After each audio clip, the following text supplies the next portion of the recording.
Hey, Alan and Donna. It's Wednesday, June 13th, about 3 o'clock in the afternoon. Starting again, master shower.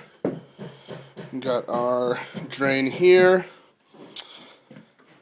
We've got now installed this valve, and then it's going to go up to your shower head here. If I step back, you will see that we've boxed out a huge opening here. That's so that we can put our niches exactly where we want them, and it doesn't have to look like we were forced to put it in any certain stud bay. So we'll put them exactly where we want, centered or symmetrical or exactly there. So you'll have that pretty soon. Alright, you have some blocking in here for your bench. This pony wall will get built today. Alright, walking out here. Master bedroom electrical is done. Master bathroom electrical is done to the extent that we can.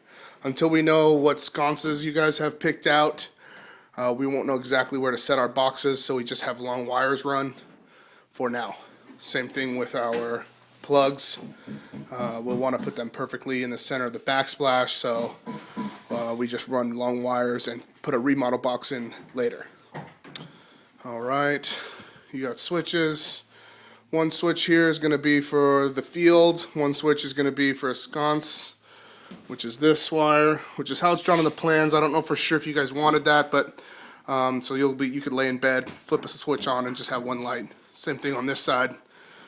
You'll have a switch for a sconce at a height to be determined up here. The wire's on the other side of the wall. Okay. We have cut in your floor plug that I talked about last time. That's there, and that's to meet the current code on this wall. Okay. And I think this electrical you've already seen, but there you go. Alright, those boxes got switched around so that the switch is on the inside.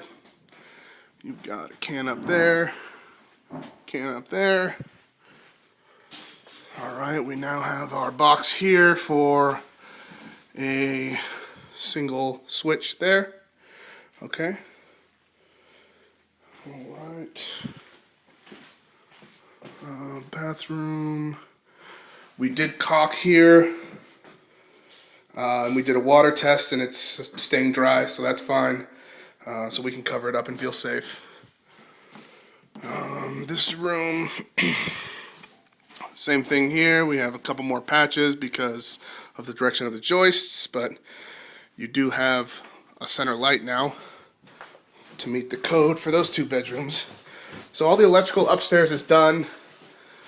The plumbing will be done this weekend. Framing down here.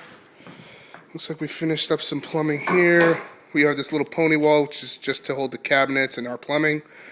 There's going to be a second pony wall kind of behind it that I might have to explain in person, but it's not a big deal. Here you can see that we're full bore on our electrical. Alright, so you can see that there's quite a bit of electrical in this wall. And you've got one can, two cans, third can. There's going to be two more over here, 1, 2. Alright, then you're going to have some pendants over the island, and you're going to have some pendants over this peninsula.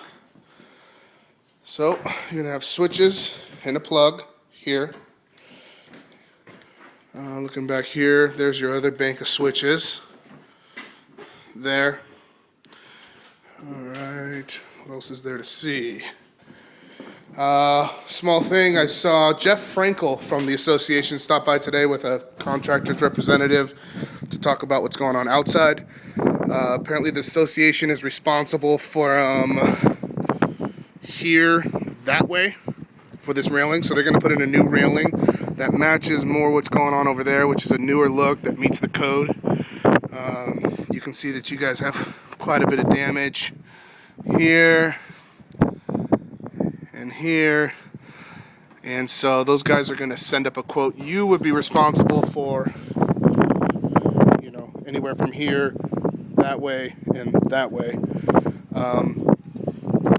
but it's totally up to you if you want to change it. Certainly it's within your power to do nothing.